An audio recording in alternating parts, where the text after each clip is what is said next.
The Steven Universe Iceberg Explained. Steven Universe. This is a show that I actually didn't watch as a kid. It's not because I didn't want to, I just never got around to it. But after a recent request to cover an iceberg on it, and in my own pursuit to cover all Cartoon Network show icebergs, I decided to watch some episodes and reviews on the series. And it actually turned out to be a really good animated show with a great art style, distinctive message, and unique characters, praised by its fans. The first episode aired on May 21st, 2013 and ran all the way until its series finale on January 21st, 2019, with a total of 5 seasons and 160 episodes. With all this newfound knowledge on the series, let's delve into the iceberg and see how far it goes.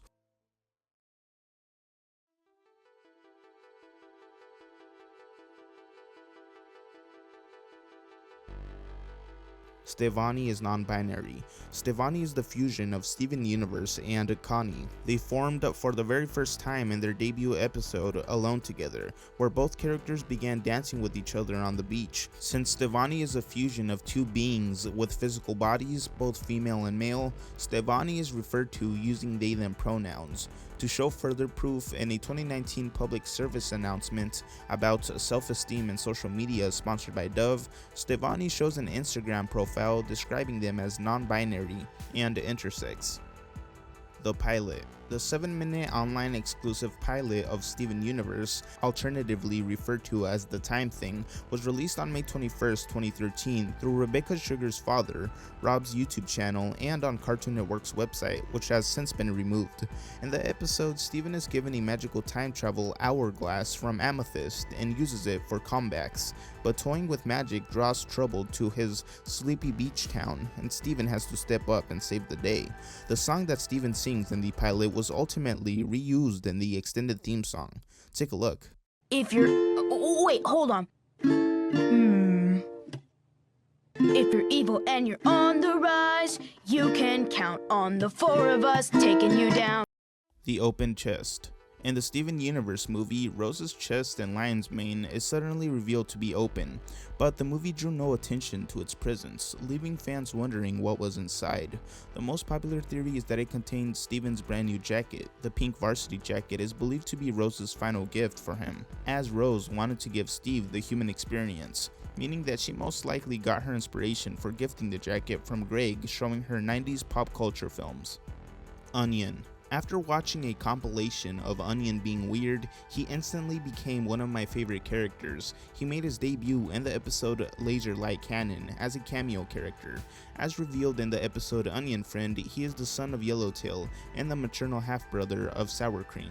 Onion is a comparatively quiet character who does not speak except to his parents. He speaks in a gibberish language that is apparently intelligible by most characters, but that is not spoken by anyone else except his father and Sour Cream on rare occasions. Fusion equals intercourse. There's a theory in the show that the fusion scenes are supposed to represent intercourse. Please YouTube, don't yellow this video anyways. This is mostly debunked as fusion is supposed to display emotional unity between participants, mostly occurring in healthy friendships like Steven and Connie's fusion. This theory just makes things weird either way. Like, what am I supposed to think when Steven fused with his dad? Like, what does that mean? Just no, I don't want to think about it.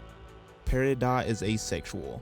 Peridot is specified to be asexual and aromantic, according to Maya Peterson, a storyboard artist from the show. This is also explained as the reason why Peridot doesn't fuse with another character in the show, which kinda led some to use this as evidence for fusion being an analogy for sex, but I don't know. Asexual is the lack of sexual attraction to others, or a low interest in sexual activity. Some people consider asexuality to be their own sexual orientation, and others describe it as the absence of sexual orientation. Lars dies. This entry is referring to the episode in which Lars gets slammed against a rock and dies. There's a brief moment in which the show leads us to believe that he will stay dead. That is until Steven's teardrop brings him back to life, showing how compassionate Steven is, even around those who have lashed out against him before. This entry could also be referencing the leak before the episode aired of this specific scene, which covered Lars' face, leaving fans wondering who died. The text and emoji accompanying the photo was also intriguing to fans, as it almost poked fun at the fact that he had died, but in context it wasn't as bad. Steven is Rebecca's brother. Steven Sugar is the brother of series creator Rebecca Sugar, as well as the inspiration for the main character Steven Universe. He worked as a background artist on Steven Universe and Steven Universe Future. During the show's development, Sugar repeatedly asked her brother whether naming the show after him was a good idea. She stopped asking him when it was commissioned. Her brother had no problem with it and trusted Sugar to use his name wisely. In an interview with the New York Times, Sugar discussed developing the background of the show's protagonist, saying that she wanted to base the character's viewpoints on her little brother growing up, where you're comfortable in your life because you get all the attention, but you also want to rise up and not be the little brother anymore. 3D Steven. 3D Steven is referring to the 3D printing of Steven Universe by YouTuber 3D Print Guy. Apart from animating him in 3D, he made a cool little figurine as well. Or it could also just be referencing the overall 3D models people have designed of him over the years. Steven Universe is Sans. This theory derived from a parody creepypasta that details Steven Universe's last days as he dies from cancer in a hospital. It has a whole backstory as to how tumors began to grow throughout his body due to Rose's gem. The story concludes with the creator of Sans Undertale, Toby Fox, gaining inspiration to design Sans after Steven, with Sans apparently being an acronym for Steven After Not Surviving. Once again, let me remind you, this is a parody and clearly absurd. Now let's move on to the shallow waters.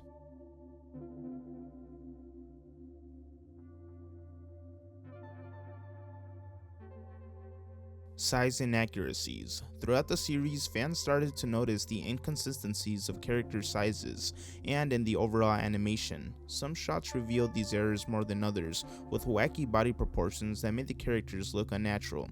This is mostly due to the fact that the series had two animation studios working on different episodes, Sunman and Rough Draft. Sunman was able to keep body proportions correct and had an overall better quality as opposed to the Rough Draft studios, which kinda looked like, well, rough drafts. No false advertisement, I guess, but either way, both studios had their own styles, which may have led to these inconsistencies in height and proportion that fans later pointed out.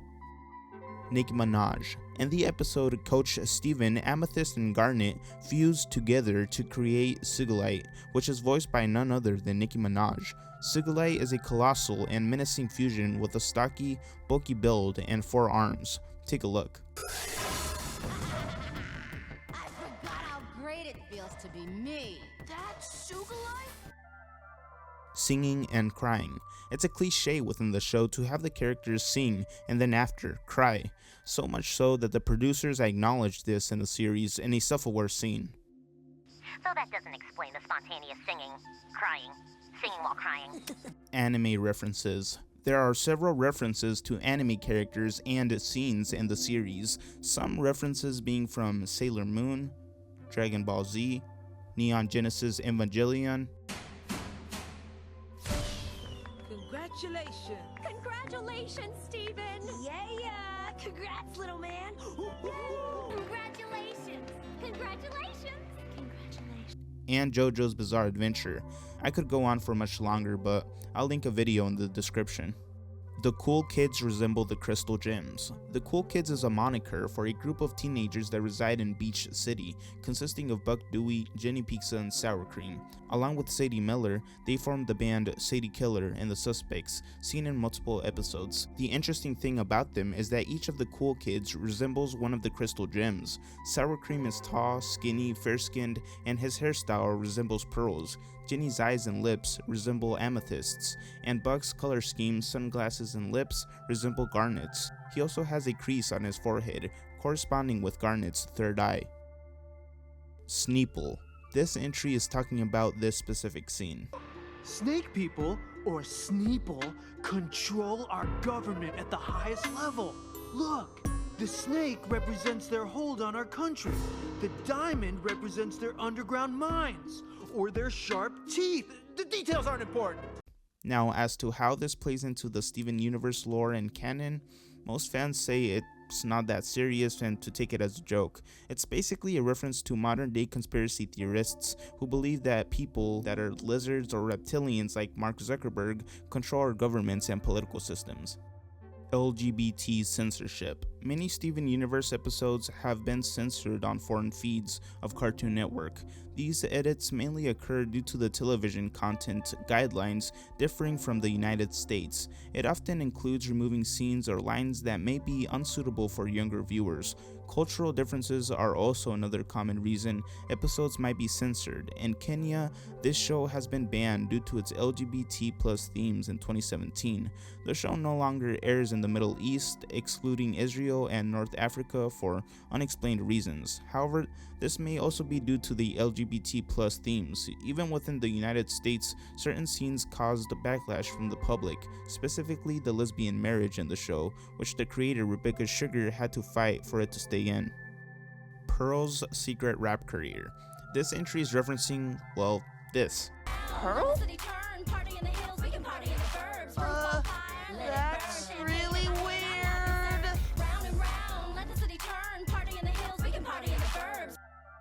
Overall catchy tune, definitely bumping this in the web. Shout out to Mackenzie Atwood. Also, interesting tidbit about this one. According to a source, Pearl's secret rap wasn't made for the video. It's a real song featuring Dee Dee, made even way before she was in Steven Universe.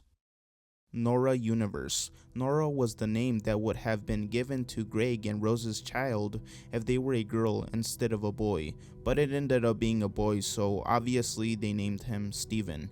Not that it's only a boy's name. Now let's move on to the depths.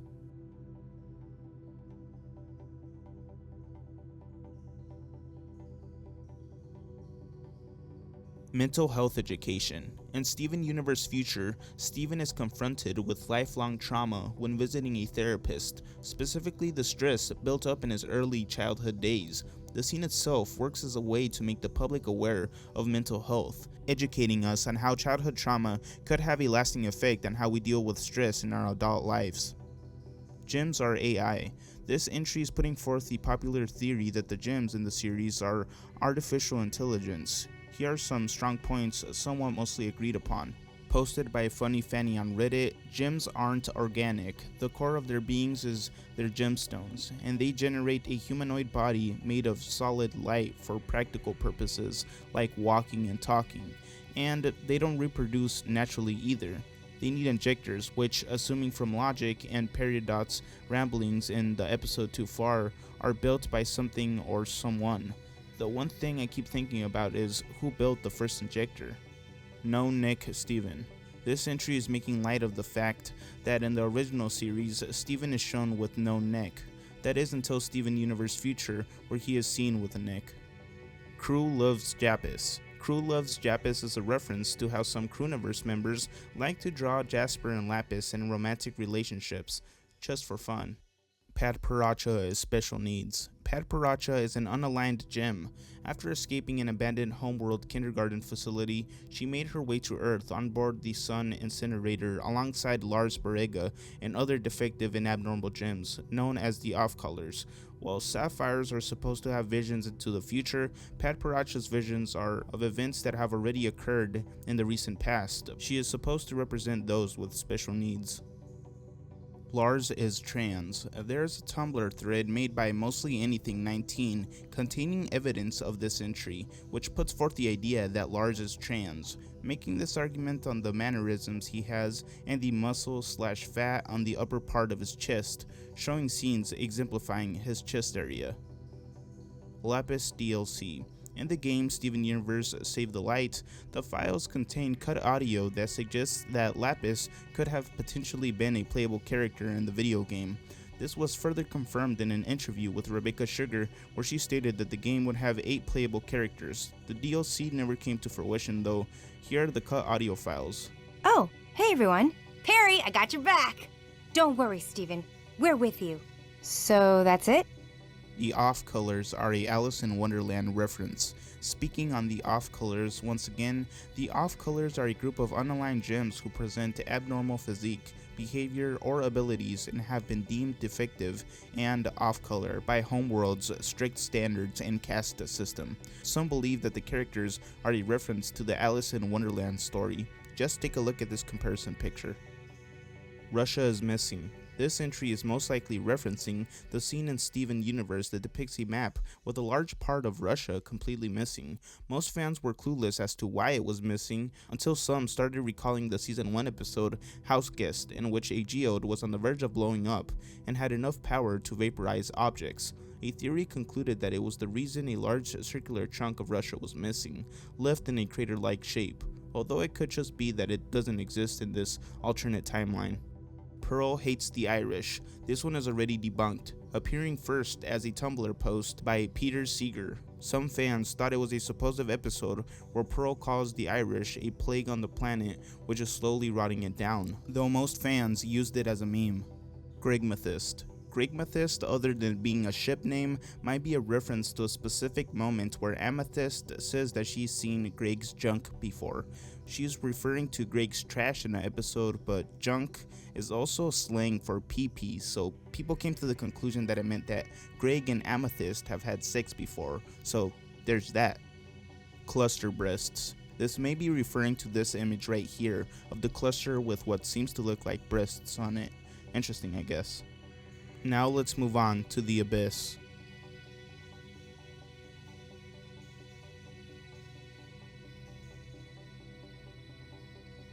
Steven Bombs.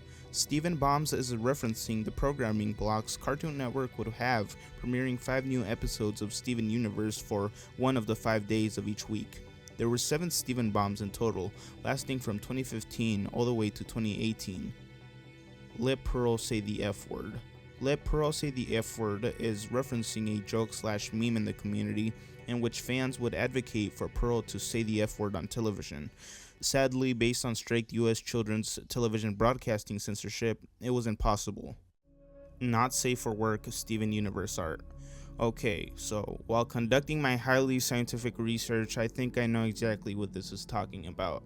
There are tons of not safe for work content revolving around Steven Universe characters, specifically of Pearl and Pink Diamond together in a romantic relationship.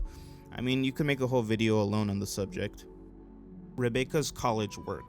During her time at the School of Visual Arts, Rebecca Sugar directed short animated films including Johnny Noodleneck in 2008. Greengrass Face was another short animated film by Rebecca released in 2008 that depicted dancing animal-like creatures. In 2009, she wrote and animated Singles, in which frequent collaborator Ian Jones-Quartey acted as an assistant animator, assistant inker, and voice actor on the project, while Sugar's brother Steven Sugar acted as an assistant colorist. Sugar completed this film as her thesis. Sugar also played an important role in the creation of Knock Force, a cartoon series created by Ian Jones-Quartey which launched in 2007 on YouTube. In particular, she contributed to the cartoon's backgrounds and characters. Delmarvaverse. Beach City is located in the fictional state of Delmarva, which is based on the small beach towns that Rebecca and her family would visit during vacations. Naked Bismuth. According to Beeshroom, Naked Bismuth is a scene in the Bismuth special episode where the animation team accidentally colored Bismuth's pants with Bismuth's skin tone. As a result, the character looked like it wasn't wearing anything but the apron. Concrete. Concrete was a character that was proposed to be in the Steven Universe series. The early sketch of the character was seen in the Steven Universe Art and Origins book and faced a lot of backlash from the public due to its racist portrayal of black people, and the comment describing the character saying that she couldn't read. The character shared a lot of similarities with minstrel cartoons that depicted black people as dumb and illiterate, with facial features like Concrete's. Though some deemed it extremely offensive, others thought that it was simply insensitive. Many others believed that the fans were overreacting as well, but what do you guys think? Creepy Amethyst scene. This is most likely referring to the scene in which Amethyst takes the form of Greg's dead wife, Rose Quartz, to mock him. It's a pretty messed up thing to do, and it's kinda out there even for a early to late teen series. I mean, both Greg and Steven looked traumatized. Take a look. Seriously? I bet you'd stay for her. You wouldn't. What? Do this? Hey, Greg. Turn around. Check it out. I know you're doing it. I want to be friends again. I really do.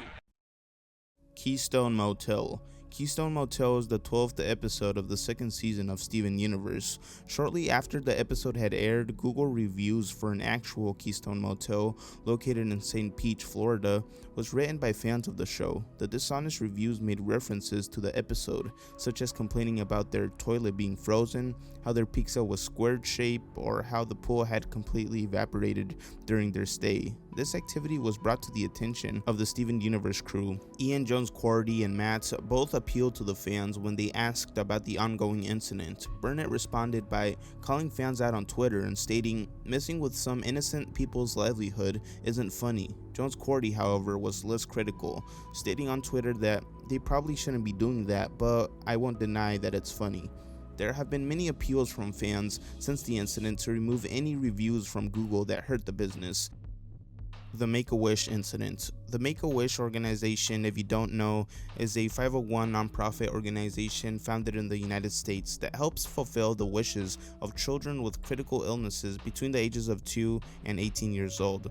A wish is always granted to a child between those ages no matter what. From a fun day at Disneyland to meeting famous stars, the Make-A-Wish Foundation does its best in fulfilling dreams. Relating this back to the series, there was a kid who was dying of cancer, and their final wish was to watch some episodes of Steven Universe early.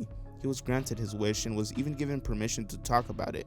Everything was going well until a YouTuber began to bash the kid for spoiling minor plot points, making him apologize. Even after learning that he was in the wrong for harassing the kid with cancer, he failed to admit his error until a few months later. Sadly, he was not alone in harassing the kid, as his fans ganged up on him and left a bad representation of certain Steven Universe fans.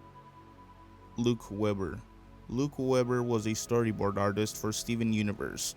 He was also a storyboard artist on Gravity Falls, Freebirds, Generator Rex, Teenage Mutant Ninja Turtles, and Ben 10 Ultimate Alien. According to a Reddit thread I found about the guy, he's allegedly hard to work with and just a pain in the ass for everyone around him. He would allegedly spend his time at work drawing fan art of himself and Pearl in a relationship instead of working on the show like he was supposed to, and was kicked out of the Crewniverse after he allegedly gave Rebecca Sugar, creator of Steven Universe, a drawing of himself having sex with Pearl. He allegedly threatened Dana Terrace, creator of the show Owl House, with a knife. He's been completely blacklisted from the animation industry, and he hates Alex Hirsch, creator of Gravity Falls, because he thinks Hirsch stole Dana Terrace from him. He's also allegedly very homophobic and misogynistic. He was supposedly interviewed by YouTuber Easy Peasy, according to 4chan, where he called out the industry for what it allegedly was, saying that the only reason Steven bombs were a thing was to get better ratings in a short amount of time, and that Rebecca Sugar wasn't all that good of a leader and would sneak in LGBT messages without Cartoon Network knowing. If you've watched this far into the video without falling asleep, I cannot thank you enough. I appreciate your support. Feel free to subscribe and drop a like. Other than that, I'll catch you on the next video. Thanks.